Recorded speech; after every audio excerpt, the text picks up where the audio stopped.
Welcome once again to the Elgin Sports Hall of Fame Foundation and our conversation, episode number 2 this time. We have all the young ladies from Larkin coming our way as we get a chance to talk about women's softball. Our guests will include Vogt, and of course is a star at Larkin in the early 90s. She would be class of 1992.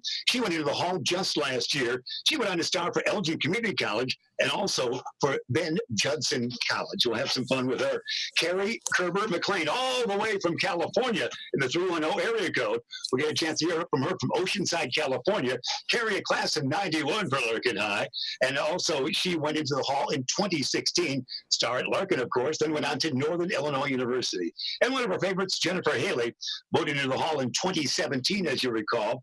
She is a Larkin class of 1976, would go on to star at Eastern Illinois University, be a women's softball star there, and also play in the national team, the Downers Grove Dolls. She'll have some stories there. And in 1989, she was involved in the United States Olympic Festival. Great stories there. We'll open up with Ann. Ann, we want to say hello to you as we are here on Zoom, so everybody see everybody else there. And we want to say hello to you and congratulations on your great career. You delivered a wonderful speech when you were inducted last year, and you thanked Marlene Carter right off the bat. So welcome, Ann. Thank you. Well, let's talk about your career a little bit. You're currently the coach, still the coach. We didn't have much of a season this year, if any, but you are the softball coach at Larkin, are you not, my dear? That is correct. Let's talk about your early days in Elgin and in town. Some of the great coaches that were a great factor for you. Ann, can you hear me there? I did. I played for, I was fortunate enough. I had so many great coaches. I started my softball career with Marlene and Dee Carter. And I couldn't have asked for a better two people to have in my life at that time, to be mentors on the softball field and off the field. They just really stressed family and knowing how to play the game, playing it properly, playing it with respect. And it was for me coming from the baseball down there at Continental, switching over to softball at 13, the year before I'm going to play my first year of high school softball. It was huge to have them as my coaches and mentors. Well, that's wonderful. Well, when you jumped to age 13, but when you were 9, you were playing Little League with the boys, weren't you not? I did. When you were 9 years old? How did that go? It went well. I don't think anybody really knew what to expect, including myself.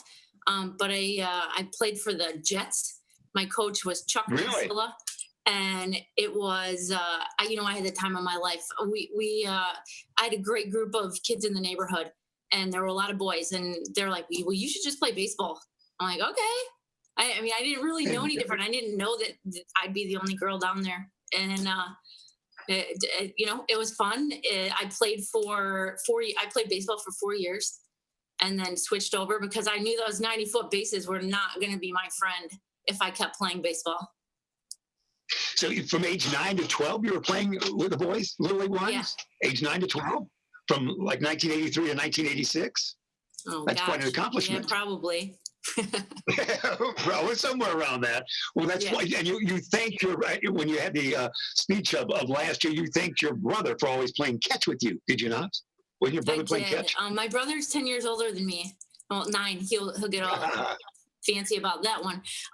But he really, I would beg him every day, go play catch with me, And I'd run in crying that he hurt my hand. And my mom and dad would say, well, then don't play with him. And then eventually one day he ran in crying that I hurt his hand. So that, we laugh about that to this day. But yeah, he was huge.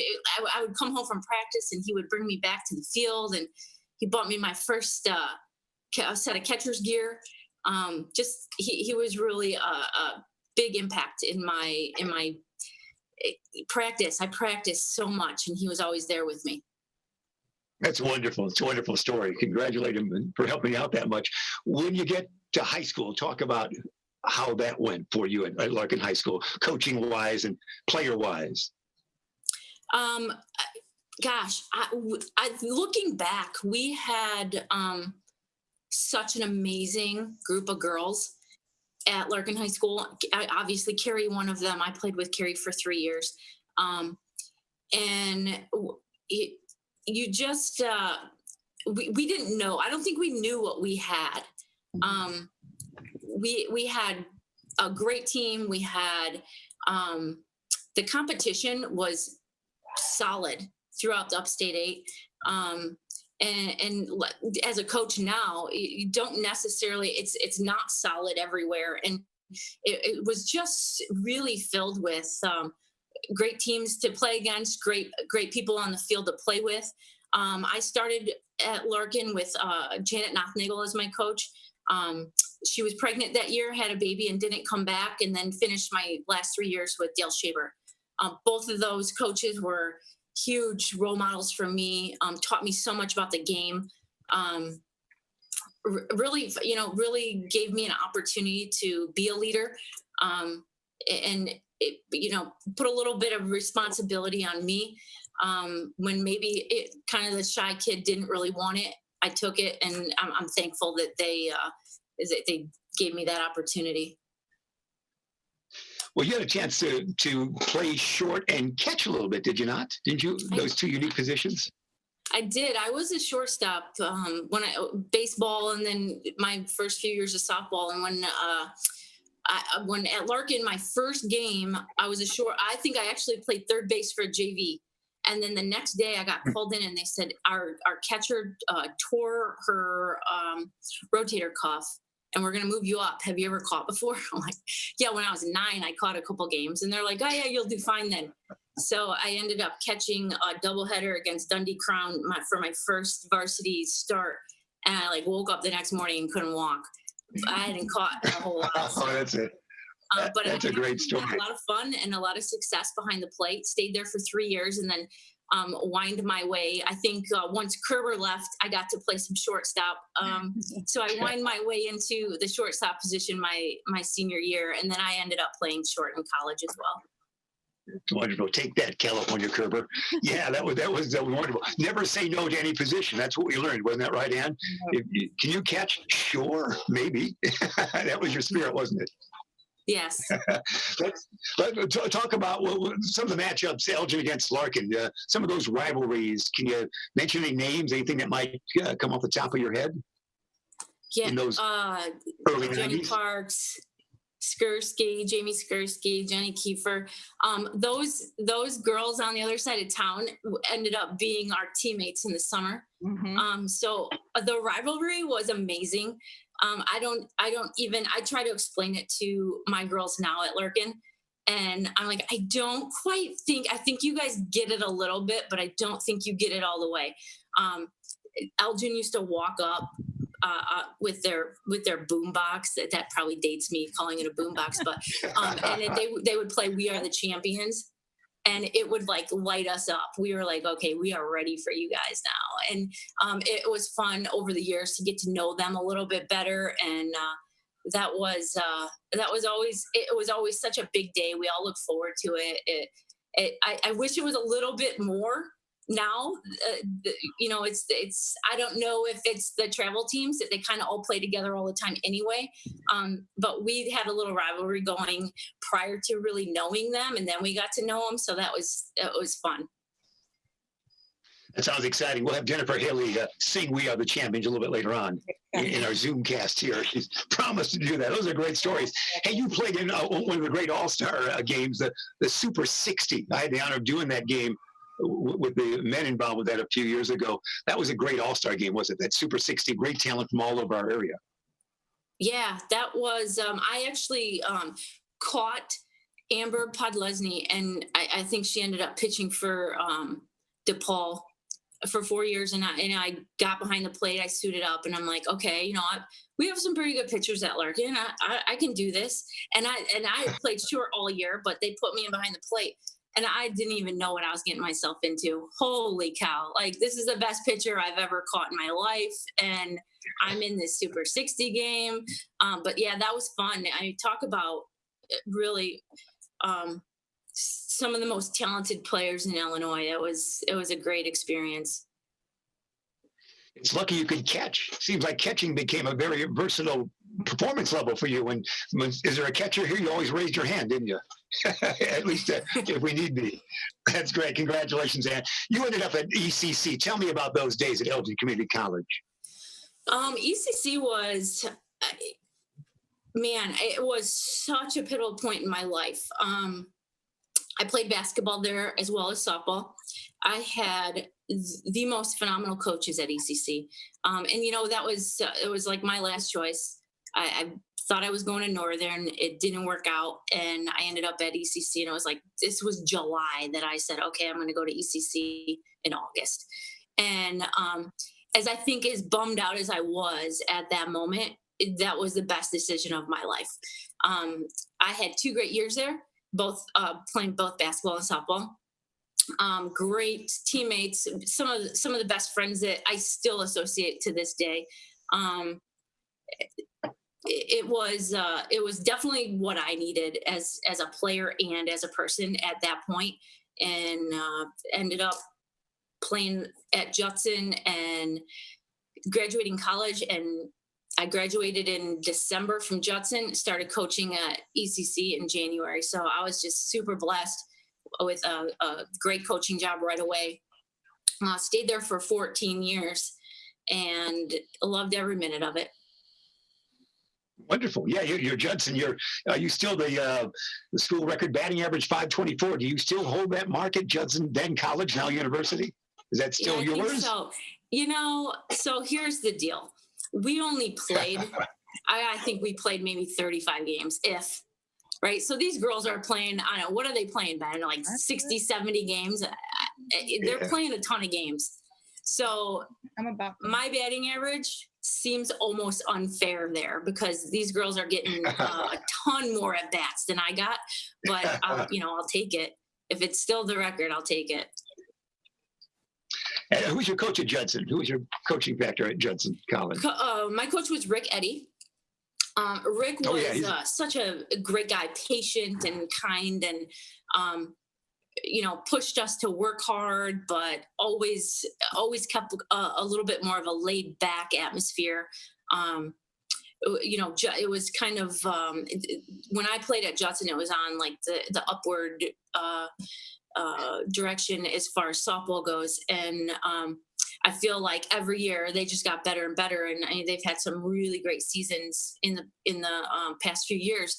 But yeah, when I was playing there, we definitely we had some kids that didn't really play, had never really played before, but we had some really good ball players. So we had a really good mix. And like I said, I think that, it just kind of took off from right around that time. And, if we can say we're the start of something there, that's great. Wonderful. You were at Judson before. They had that all-American infield now, that infield that can take any kind of weather. You played at that field before those days where the Bandits arrived and later in action. So that would be fun to say the least. So talk about who's been instrumental in your coaching style that you've been at Larkin so many years now. Who's been a great factor to help you along those lines? I have to go back to Marlene and Dee Carter because they were just such great coaches and really stressed fundamentals and really stressed, just being a family. You can't go out onto the field and have 12 to 15 kids that don't respect each other, that don't get along, that don't want to work hard for each other. So I think they are huge with that. They stress that every day in, day out for, I think they coached me for 8-9 years. And then I had a softball coach at ECC my second year. Her name was Julie Morgan. She had coached at Northeastern and she came to ECC. She was only there for 1 year. I was fortunate enough to have her. She was fundamental wise and as a private instructor today, I don't know where I would have been without her because she was super informational, knew that I wanted to be a coach, always pulled me aside and said, hey, look at this. This is what you want to look for. This is what you want to focus on. And really was a great mentor to me.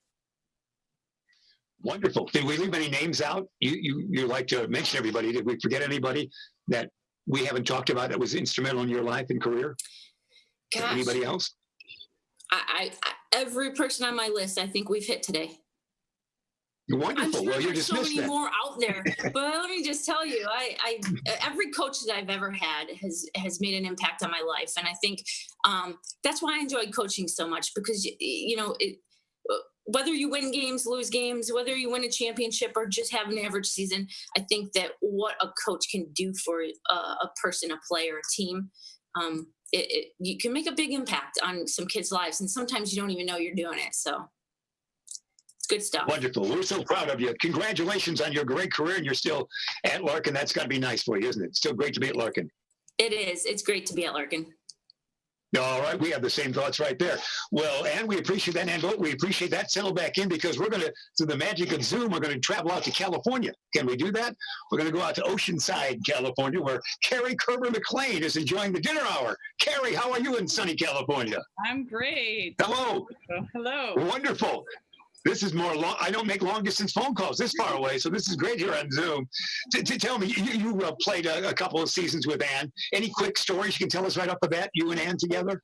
I mean, I do remember where she came in and had been playing shortstop and then was asked to coach or play to be catcher. Catch. And I remember that. And Shabert, at the time, he was really good about letting us all try different positions, because I think I also played a lot of second base. So I think we rotated around, but right when she got into that spot, I knew she was going to be a good catcher. So I have a lot of great memories of her there. That's wonderful. Playing with her. Great. Everybody was versatile. Carrie Kerbert McClain, we talked with your class of 91. You were inducted in the Elgin Sports Hall of Fame as we have our conversation in 2016. That was a great moment for you, was it not, going into the Hall? The Elgin Sports Hall of Fame. Absolutely. Absolutely. Yeah, that was very exciting. Did you mention anybody that was instrumental in you? I didn't look at your whole speech, but when you talked to the folks, what came to mind? For sure, my brother, just like Ann, my brother, he was 3 years older and a baseball player, and he pushed me, practiced with me, beat me up a little bit. And he's the one who really, he really pushed for me to get into the Hall of Fame. He believed in me. I also thanked my mom and dad, of course. And my mom, she was interesting in this whole thing, because she's the reason that I think I walked on at Northern as a junior, because she actually, when I was a freshman or sophomore, she called the coach at Northern and pretended to be me and asked when tryouts. That's Donald Trump's concept, isn't it? She pretended to be. Why don't we hear from him? Yeah, she Wonderful. Me and said, "You will regret this if you never try it." And I blew it off for another year, I think, until we played in that summer league together. That big championship, we won that. And then you talk about the Central States Regional, that championship you won. Tell me about that a little bit, because that was great. What's really funny is I pulled out, my mom has this binder.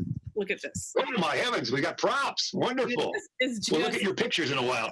Yeah, this is just, she gave it to me when I was home for the Hall of Fame. I didn't even know she had laminated every article I've ever been in since I was 5 years old. But one of them I found today is this. I don't know if you can even see it. Yeah, let's see that. Is that the team? That's the regional team, the Central States? So Ann's in this. Wonderful. Yeah. That was 1992, the Big League Illinois Championship there. So that was. And where did you go when we won that? Where was that played at? That great run. We played that in South Bend, Indiana. I believe that was. Wow. Congratulations. I think Ron Lang from the Hall will want your trophy book there before we're done. He want all your pictures so we can put that in the glass case there at the center of Elgin, the Edward Schock Center of Elgin, as it's now called, and we can showcase you with that. Well, that's wonderful. Who's on that team with you? Can you mention some names who's on the Central States team? That's where we saw them all right there. Jenny Kiefer, Renee Archiaki, or how do you say that? And Ann, you should know all these folks as well, shouldn't you, Ann? Yep.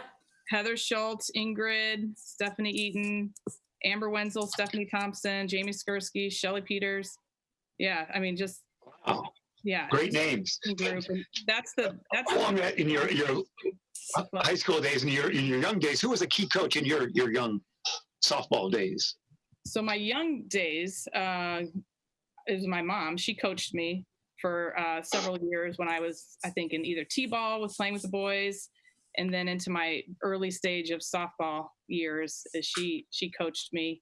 And yeah, I had great coaches. And then, yeah, of course, going into Larkin with Dale Shabert, you know, he was a really big person. Great coach. You know, really pushed me to try. I tried multiple different positions, and I even pitched for a while, which was kind of funny, but Wow.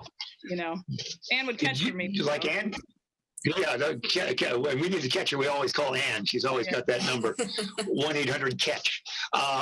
Did you remember, she talked about that episode where the Elgin kids are playing We Are the Champions. Do you remember any of those games where they're playing the big boom box? Did that fire you up as well? It's going to be fired up now, years later. It was always like one of those, you get really nervous to go play them, but you're so excited and you want to win more than anything against them. Like that's great. Even though we were friends with several of the girls, it just was very, the competition was amazing. They were always so good, and we were always neck and neck all the time. I'm getting goosebumps with the concept of that. Now, how is it possible, after the great years you had at Larkin, that you're a walk-on at Northern? How did that work? And was Mom involved? How did that work?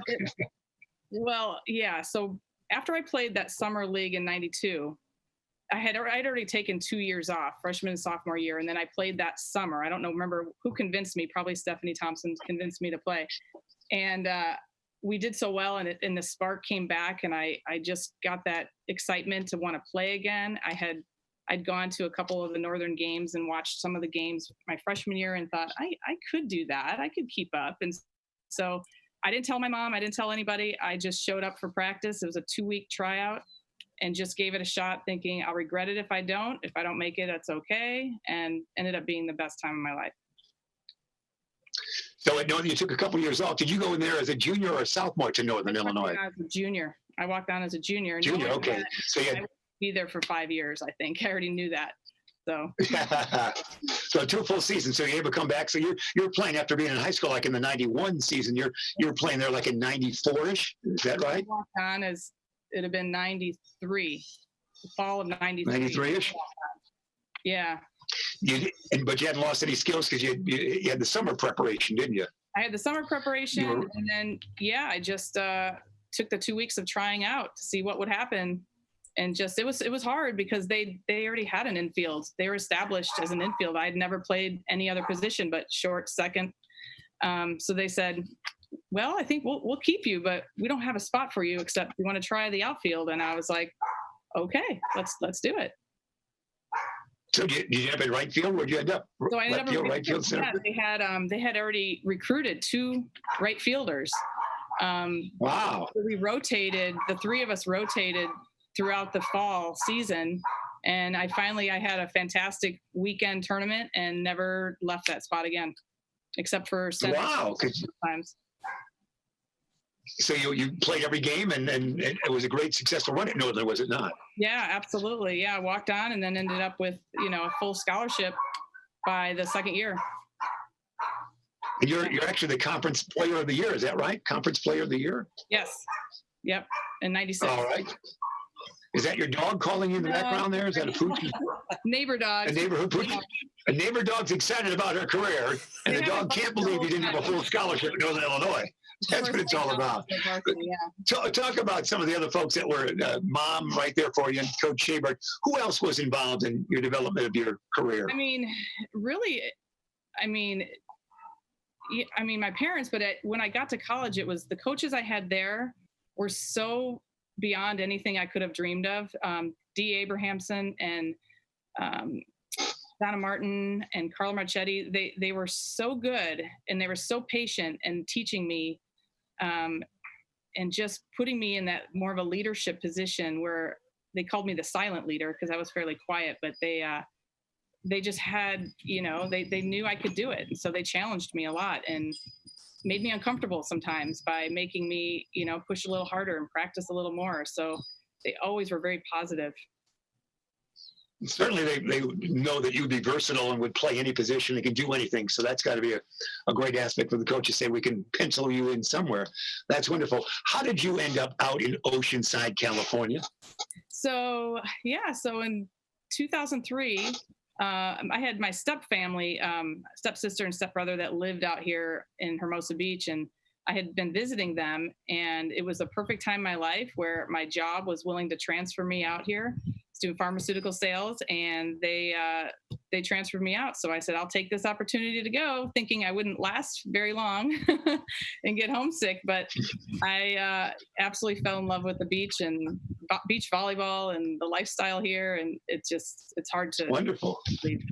Is there a pool behind you? We see your backdrop. Do you have a pool behind you? Anything? No pool. No, I have a pool. That's the blue sky. No, I don't have a pool.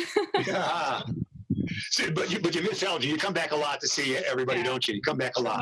My brother's still there. Jeff Kerber. Yeah, he's still there and his family. My dad's now. Yeah, and Amy Kerber. Yeah. Amy, yeah. Because Cy Kerber, their son is a great catcher. Probably learned from you, isn't that right? He's at ECC. Learned from me. Yeah, I think so, because he's a wonderful catcher. He's a great Larkin star. So he probably looked at some of your old film and said, I can catch too. Or when the coach said, how about a catcher? Cy Kerber said yes. Isn't that right? Yeah, he's amazing. Maybe. Yeah. Well, congratulations. Any other stories you want to tell us? Anybody we leave out? No, that was good. Just amazing career. It's the best time of my life. Do you do any have you done any coaching? When you got out to California, do you do any summer league or anything like that? Helped coach my daughter, but that was kind of a disaster when she was 5. So now I still play. I play slow pitch here locally in my community, co-ed. So I play every Friday night. Wow. It goes year round, so that's awesome. So that's my happy place on Friday nights. Everybody knows to let me go do that, and it's a lot of fun. Wonderful. Well, it's great scenery. We appreciate you. We just have our Studio 12B here. We just have a backdrop, and it's messy. You're first class with that California backdrop for. Congratulations on that. And Bruce Shippier is looking at me right now. So, Kerri Kerbert McClain, we appreciate that very much, and stay with us here. We're going to talk it over now. One of our favorites, Jennifer Haley. Now, Jennifer, how are you, Jennifer? I'm doing really well. Thanks, Jeff. Yeah, and your backdrop, that's very nice. You have a fern in your ear. What is that backdrop you have right there? Well, I got to kind of get the fern out of my ear so I can hear. I've got a. Are you at home? But it's a picture. Ben's moving the. Is that right? Ben's moving the camera around just for you. You're getting the camera moved just for you. Jennifer, of course, you're a great Larkin class of 1976. You are so close to Title IX. Title IX comes about in what, 1972. So you're really that first generation to be involved, but hey, I can play anything, I can do anything. Is that not correct? The way you would look at it in those days? Well, that's absolutely true. Larkin at the time was a 3-year high school. And so when I came in as a sophomore, that really was the first year of implementation of Title IX. And the thing that I would say is that it's been astounding to look back, because at the time, you're just living large and getting to play on your high school teams, competing against in real formats, not play dates or GAA. We competed at 2 levels at the time. We competed at varsity and JV, and had uniforms. At the time, Larkin, we had 1 uniform when I was a sophomore, and it was a blue top and white shorts, and you wore it in every sport.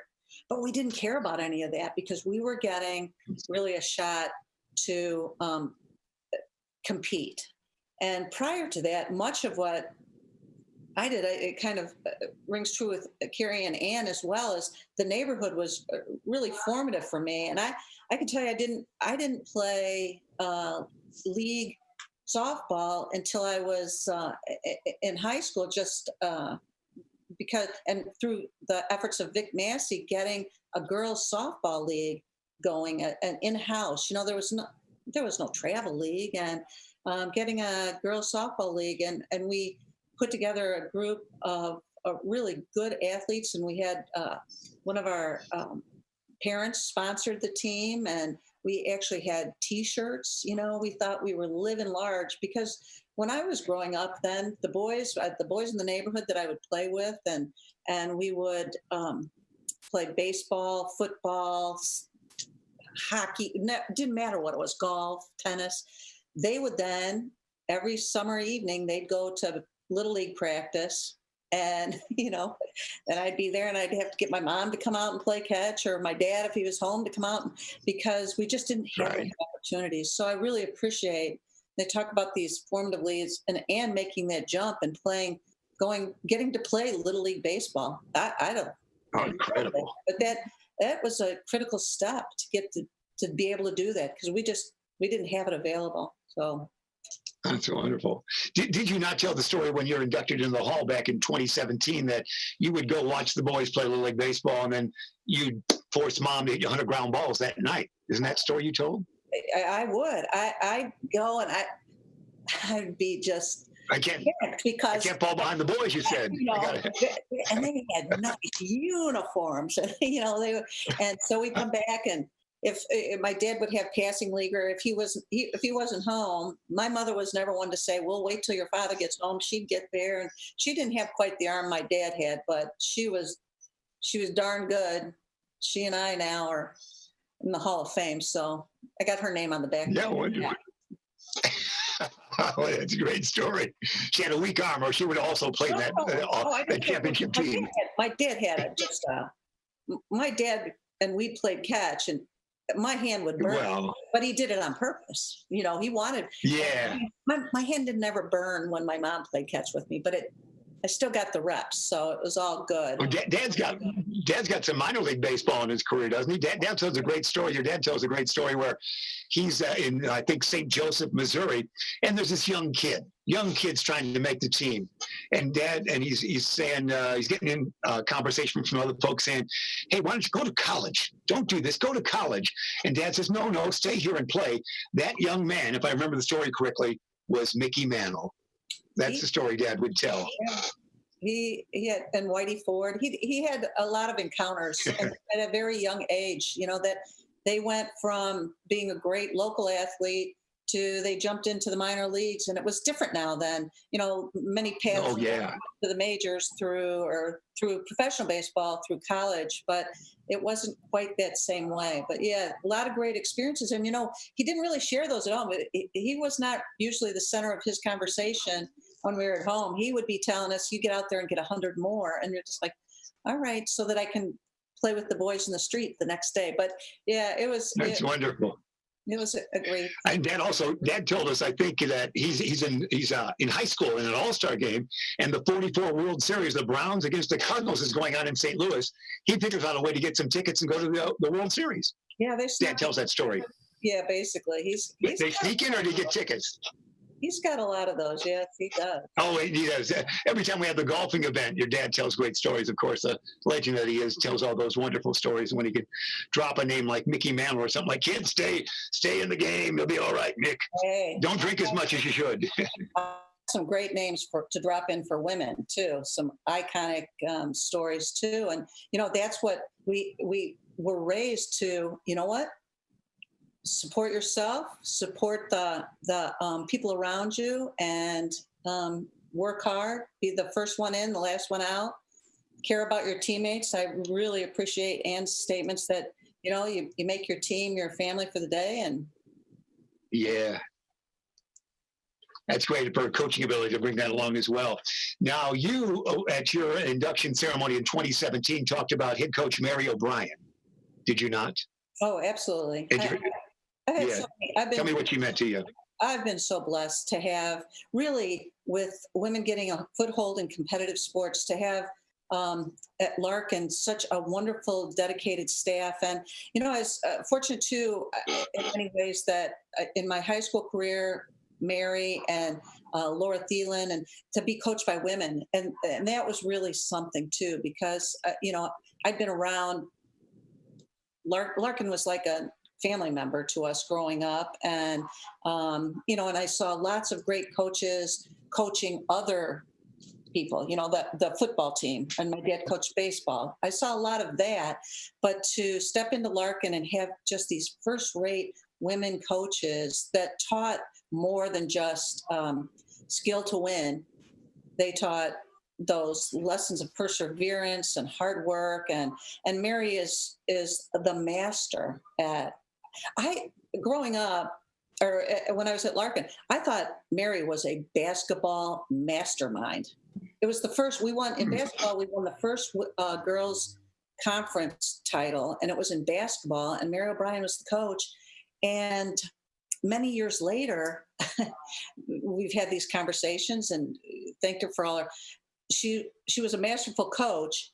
Basketball wasn't her first love or her greatest area of influence, but she knew how to coach, and she knew what it meant to be to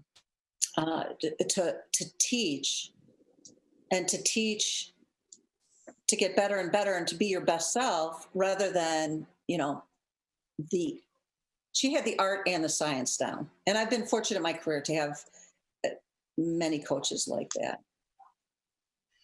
Wonderful story. We talked with Jennifer Haley. We're with you on our Elgin Sports Hall of Fame Foundation. Our conversations number 2. We did one 3 weeks ago. So we talked with Rick Short. We're talking women's softball here. And you go on, Jennifer, you move on to become a Panther, Charleston, Illinois, Eastern Illinois University. Is that right, for your college? Tell me how that went. That was just a remarkable experience. I got an athletic scholarship, which my class was one of the very first classes of women to get college scholarships, to be eligible. And it's all basically for the people that fought so hard for athletic equality. And so I had a scholarship and went on campus. And my freshman year, literally, and this, we're talking 44 years ago, I played volleyball in the fall and basketball in the winter and softball in the spring, all 3 college sports. And it was before the NCAA, before there were distinguishable, before there were leagues and classes. And so it was like a dream come true. And now, we had real uniforms and competing at the level. And that was too much. 3 sports became too much. So I did all through college, played volleyball and softball, but really had the greatest success in softball. But my was incredibly blessed that my first coach at Eastern Illinois and Central Illinois was Margie Wright, who has gone on to Fresno State University and become the winningest NCAA coach, women's coach in the country, and with Fresno State and softball. And she was remarkable as a young coach and a very accomplished. She'd played professional softball. So we came into every experience knowing that we were going to be as well prepared as we could possibly be, because we were getting the best instruction. We were getting the most intense training. We did some things that, training wise, that it was remarkable. So that was really the launch for maybe my career at a more global level, at a national level, basically, is to have that kind of instruction. Melinda Fisher was the softball coach at Eastern as well. They both coached our softball team. Melinda also did basketball, but Melinda's still coaching. She's still active at Illinois State and incredibly successful. So I had some really formative, I had some Hall of Famers, Mary O'Brien, Margie Wright, Melinda Fisher. I had some really great female role models, female coaches very early in my career, in addition to my folks, that they would always be. Wonderful. Did you keep all your letters, the big E, since you were such a good letter person? You have all those hanging at home for EIU, for the Panthers? Oh, you have 3 sports. It's a great moment. Oh, Hall of Fame, the cabinet, under glass, all your letters. That's what we're going to negotiate. Ron Lang's saying that right now. Well, your college stuff. I've got some mementos probably, but it's been packed away for such a long time. But Well, we'll take a peek at those. I like your spirit. Now, it's before the Chicago Bandits, of course. So we were proud to do a couple years of the Comcast Chicago Bandits, and Ben's been part of that technical crew over the years. But you play for the Downers Grove Dowels. Is that right? Well, before that, Is that right? right out of college, there was a women's professional fast pitch league that in the late 70s, and then because of travel and expense, and it was really ahead of its time. But there was a professional softball league, and we were aware of it at Eastern and in Central Illinois. Softball traveling leagues, ASA, very, very big, especially in the small towns where you'd go and people, the whole town would come to watch because it was summer entertainment. It was a family affair, and but we were aware of the summer league. Basically because Margie Wright, our college coach, was one of the star pitchers for the St. Louis Hummers. The U.S. The women's professional league disbanded. It went defunct, and financially, I think it was a burden because it was all over the country and travel and no television contracts. But it went defunct, and what happened then is that those athletes that played professional fast pitch had to sit out a year, but then they returned to the Amateur Softball Association, the ASA. And my first traveling team, I was picked up on a team from Springfield, Illinois, and it was the Springfield Rockettes, and later became, because of sponsorship, the Davenport Builder Rockettes. And it played in Springfield, Illinois. And here, as a 19-year-old, I'm playing on this ASA team that has 5 former pros on it, and wow. And to this day are still very good friends. But we had this amazing group of athletes, and that was my first exposure in ASA to traveling regionally. And we had many contests against the Peoria, the Pekinlets, which was a storied amateur softball team. But that was the first place that I really had exposure to playing at a national level, where we played against Kathy Aronson and the Ray Bestos Briquettes, and we would play against Oklahoma team and Orlando Rebels. And so that was a great experience. And here, that was one where, because of the caliber of the players I was playing with, and I was the younger one, and I'd play outfield, and I didn't even really know what a thrill. I mean, they were teammates, that wasn't, but we would go in and we did pretty well, and got to travel, and I got an exposure to really what it took to commit to where, from the last day of teaching or the last day of school, you put on your uniform and you became an athlete. And so for the summer then, I would move down there and I would live in Springfield. And I did that for a couple of years until the Davenport Builders disbanded. And a lot of it cost and expense because it was, it's privately funded, and it was expensive. And so I got a call from it was the Downers' own Little Lassie Sports, and it was an in-house league, an in-house program where they competed very much like an Elgin City League, and they competed locally. And they had some really talented college players that were coming up through Downers South and Downers North, and they wanted to elevate the platform that they would get to play summer league in, as they were now playing at Illinois State and Northwestern and Indiana State. And so they decided, instead of just being Downers Grove people, they were going to invite some players to play with them. And I mean, this was a team then that it was an audition more than a tryout, because they knew a little bit of my background, and I played for about 9 years on, it was the Dolls, and then it became the Bank of Westmont Dolls, because we needed a bigger sponsor. But we competed and this is a group of dedicated, they were friends and enemies a little bit, Downers North and Downers South, but they'd gone to college. And so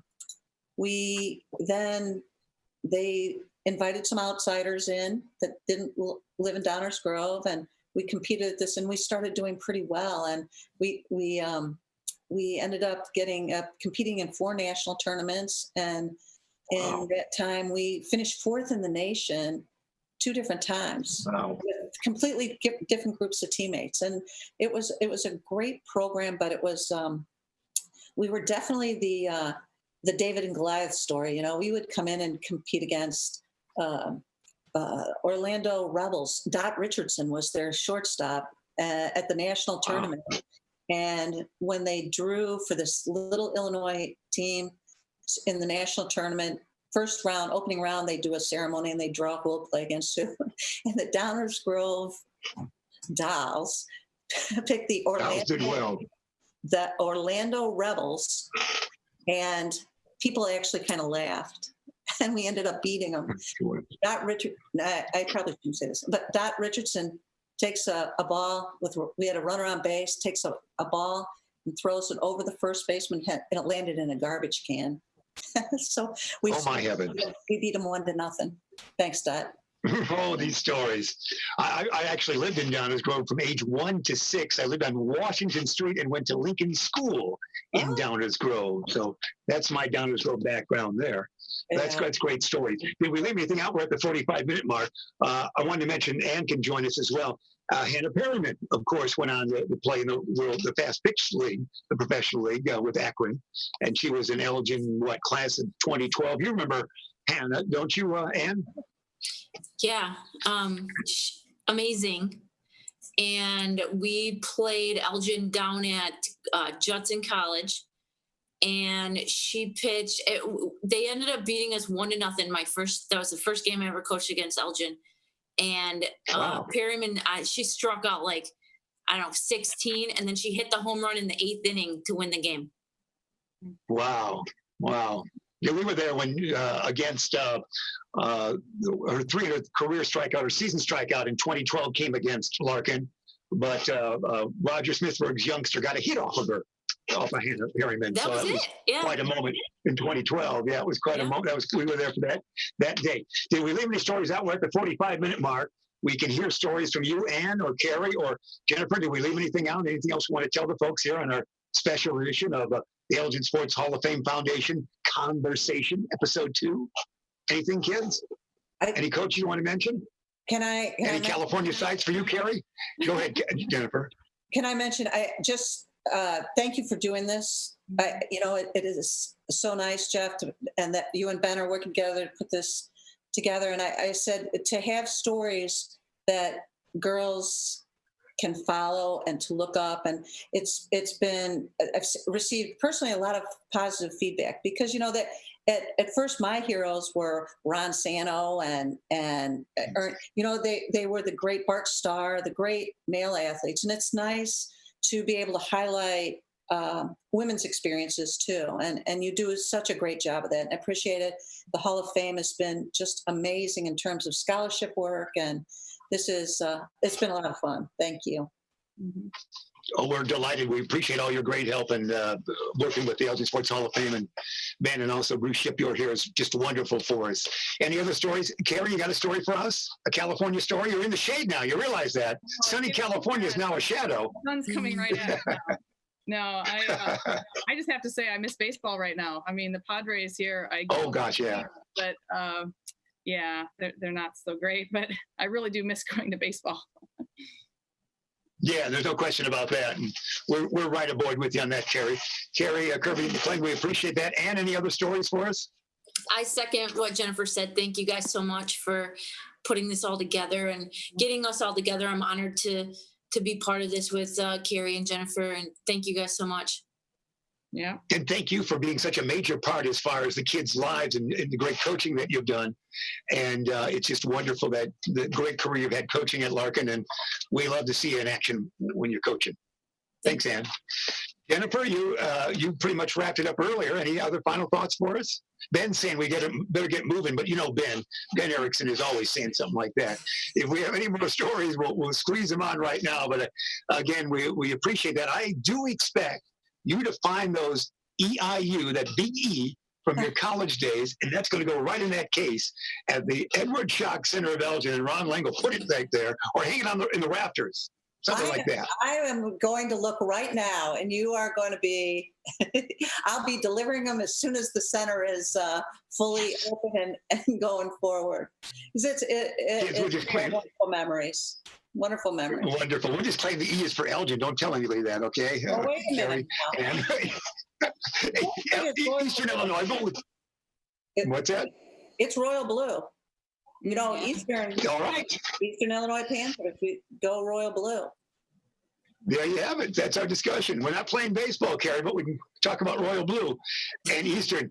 Anything else for us? Again, our thanks to you. You see our backdrop here. We're at the studio, 12B studio, Bruce Shipper Studios. We're at right now. It's right there. He's got everything. Our duty assignments every day are right there. We're very neat. Kerri, we love your California backdrop.